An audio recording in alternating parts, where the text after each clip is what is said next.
सुनावणी झाली आणि काय निर्णय न्यायालयाने दिला? कोर्टाने परत 6 तारीख दिलेली आहे. आज आता आमच्या जे 1 आठवड्याची तारीख दिलेली आहे 6 मार्च आणि आता आमचा अर्ध केस पूर्ण झालेला आहे. आणि जसे की आज धनंजय मुंडे जे आहे ते परत मंत्री होण्याचे स्वप्न बघतोय, पण इथे जे आहे औरंगाबाद हायकोर्टामध्ये त्यांची आमदारकी 100% जाणार आहे जसं मी दावा करत आहे.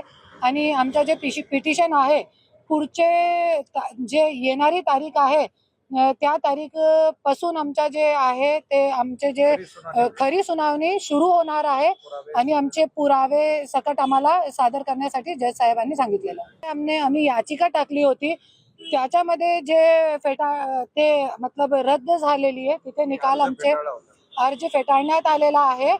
त्याची पण आम्ही अंबेजोगाई कोर्टामध्ये परत आम्ही ते अपील दाखल केलेली आहे. त्याच्यामध्ये पण धनंजय मुंडेला नोटीस बजावण्यात आलेली आहे. तसंच आम्ही दोघी ठिकाणी जे कानूनमध्ये बसतोय पूर्ण आमचा प्रयत्न जे सुरू आहे आमदारकी रद्द करण्याचा आणि 100% आम्हाला यश भेटणार आहे याच्यामध्ये. मला सांगा, आतापर्यंतचा आपण जर इतिहास पाहिला कधी अशी काही घटना घडल्याची कुठं आपल्याला पाहायला मिळत नाही, तर तुम्हाला विश्वास आहे का नक्कीच त्यांची आमदारकी रद्द होईल? असे 100% रद्द होणार आहे, क्योंकि आमचा फक्त एकच मुद्दा नाहीये. आता तुम्ही बघू शकता की परलीमध्ये ज्या तहसीलदारनी मुंडे ज्यांचं नाव होता 2 दिवस अगोदर त्यांना अटक झालेली आहे. त्यांनी 20,000 रुपये लाच घेताना रंगेहात पकडण्यात आलेला आहे.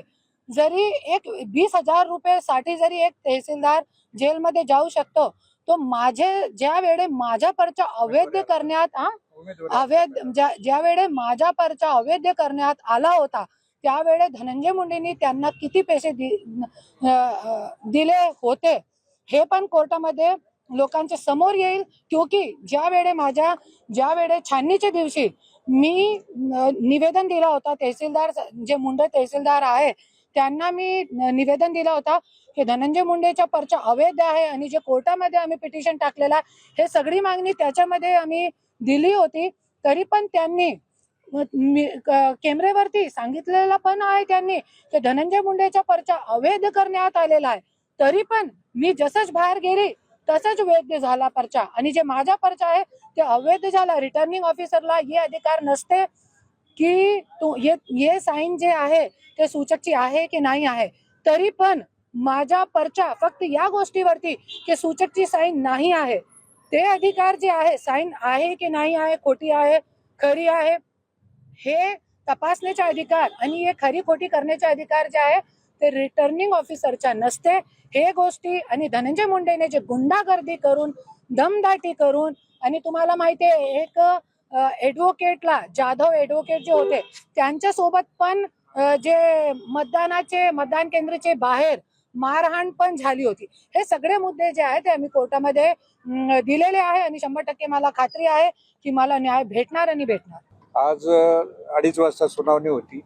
आज वकील आमच्या दोन्ही वकिलाला जो इलेक्शन पिटिशन आहे दोघांचे 2 मॅटर त्याच्यामध्ये मुद्दे जे आहेत मुद्दे तुम्ही दाखल करा असे कोर्टाने आदेश केले आणि 1 आठवड्यानंतर सुनावणी ठेवली आहे. यामध्ये महत्त्वाचा मुद्दा आहे की धनंजय मुंडे यांनी जे आपल्या उमेदवारी अर्जाच्या सोबत जो अफिडेविट होता त्यामध्ये पूर्ण प्रॉपर्टीचा उल्लेख केलेला नाही. तसेच आपले पहिली पत्नी म्हणजे करुणा मुंडे यांचा कुठं उल्लेख केला नाही आणि काही ज्यांच्या नावाची जी प्रॉपर्टी एकच कुटुंब व्याख्यामध्ये जे येतात की यांच्या नावाची प्रॉपर्टीचा उल्लेख करायला पाहिजे होता, हा उल्लेख केलेला नाही. आणखी दुसरा मुद्दा असा आहे की त्यांनी जे आपल्या शपथपत्रावर काही जर मुद्द्याचा उल्लेख केला नाही तर निवडणूक याचिका मंजूर होऊ शकते का असे आम्ही.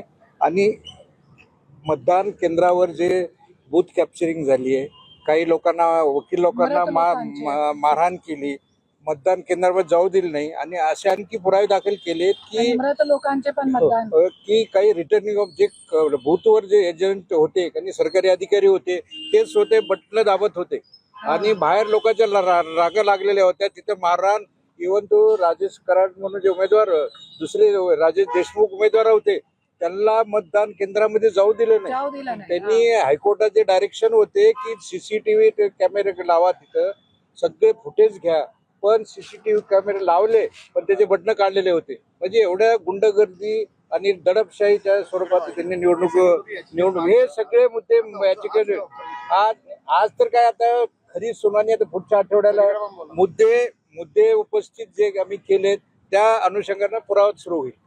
पहिला आमचा पुरावा होईल, मग नंतर त्यांचा पुरावा होईल. पण हे सगळे आम्ही याचिकेमध्ये मुद्दे आज नाही, याचिका मागच ऍडमिट झाली. आता प्रत्येक गव्हर्नमेंटचं सेंट्रल गव्हर्नमेंटचे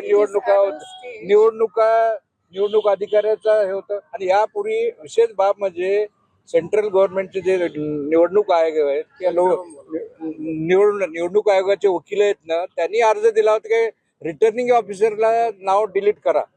आणि तो आमच्या मॅटरमध्ये कारण चुकीच्या पद्धतीने returning officer nomination form reject केला. तो महत्वाची पार्टी होती. तो जो निकाल दिलाय त्या निकालाच्या विरोधात आम्ही सर्वोच्च न्यायालयात याचिका दाखल करणार आहेत, आवाहन करणार आहेत.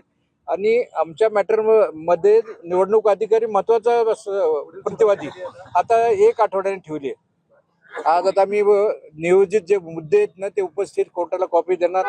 त्यानंतर कोर्ट त्याच्यावर करेक्शन करून मुद्दे काढणार आणि पुरावा सुरू होणार. आता खरी सुनावणी 1 आठवड्यापासून सुरू होईल.